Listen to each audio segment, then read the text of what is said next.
And they say the American people are apathetic. All right. Look, let me ask you something. Would you feel the same way if I told you this is a Carson mask and I'm a guest host? Friday night. This is the Tonight Show, the 60-minute program that takes your mind off the election and gives you something else to be undecided about. Hello, Tom. How are you? Very well. You all know Tommy Newsom, the Tonight Show's answer to Patrick Lucy? I kid Tom, I shouldn't. He's had a very, very rough week. His wife left him just today for a marital aid.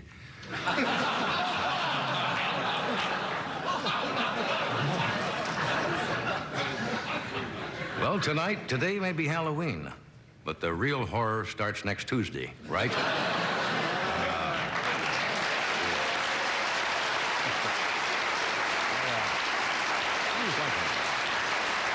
I used to like go out Halloween night. The kids still do it. But I grew up in the Midwest. You know, you go out and you take a little paper bag. You're lucky if you got a Tootsie Roll or a couple of pennies or something like that. That's right, not nowadays. You ever live in Hollywood or Bel Air? You know what the kids do? They back up a Mercedes with their trunk open.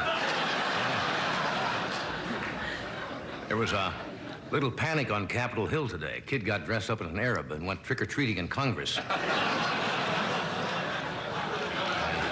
he cleaned up, too. You know what the biggest selling mask is this year? A few years ago was what? Nixon mask. Everybody's wearing Nixon, and then whoever's popular, the Coneheads, I think, from Saturday night. You know what the big seller is this year? The Samurai Warrior mask. Because of the popularity of the NBC series Shogun, the kids are putting on those Samurai Warrior masks, going out Halloween yelling, trick or pillowing. You remember that? Well, let's see. Let's talk about the election a little bit. We've only got, what, Saturday, Sunday, Monday? And it'll all be over on Tuesday. Nobody will call it. None of the newspapers, none of the journalists or commentators. It is too close to call. Carter is running about even with Ronald Reagan. And the undecided vote is the crucial element. Wouldn't it be crazy if nobody won the election and the undecided held a victory party?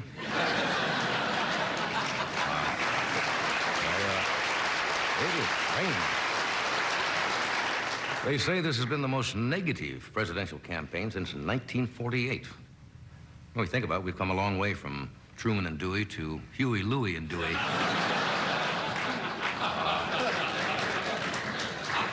You know what's occupying the front pages of all the newspapers? The three stories were about Howard Hughes' flying boat, Reagan, and Carter. Or as they call them, the spruce goose, the old turkey, and the lame duck.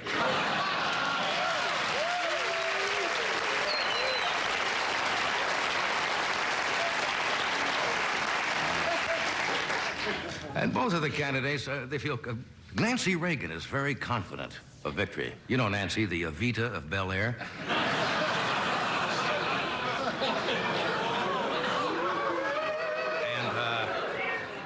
And, even my producer turned his back on that one. He knows the Reagans personally, and that's the last of his parties he'll go to. Thought you were going to the White House, huh? That takes care of you, Fred. Now, poor John Anderson, he's hanging in there, and I feel he's kind of the Rodney Dangerfield of politics. He's just, you know, today, Barry Commoner and Ed Clark held a debate, and they didn't even invite Anderson.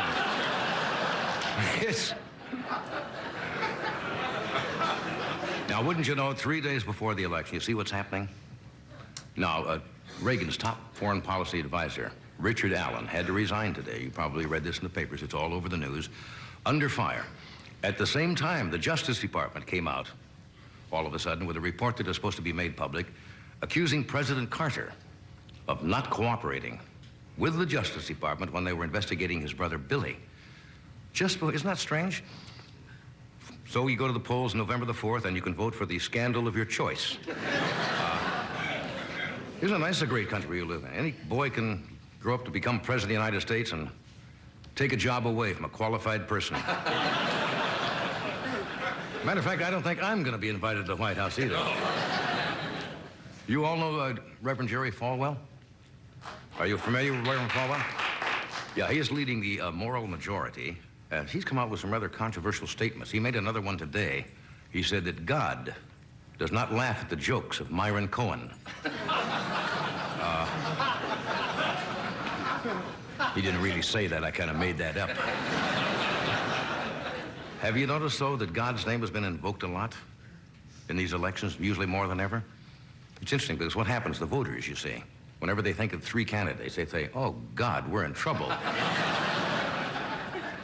Now, in California, we have a lot of what they call local or state propositions on the ballot, as they do, I guess, in many states. Have you seen some of them out? Only in California would they have such weird... Have you seen Proposition 34 in affects Burbank? Mainly, what it would do, it creates a toxic waste preserve to protect the dump sites from environmentalists. That's here in California. Beverly Hills has Proposition 76. That would restrict Rodeo Drive from Arabs on Rodeo Drive from walking their camels without Gucci pooper scoopers. That's in Beverly Hills. And Proposition 18, my favorite in California, would make it illegal to offer a blender to anyone opening a new account at a sperm bank.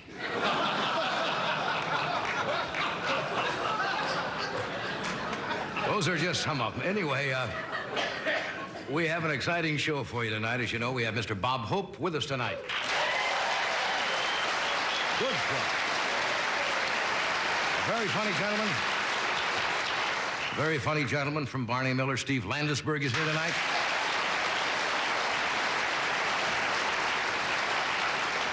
And one of the best writers and most astute observers of the political scene and what's happening any place, Mr. Gore Vidal, is here tonight.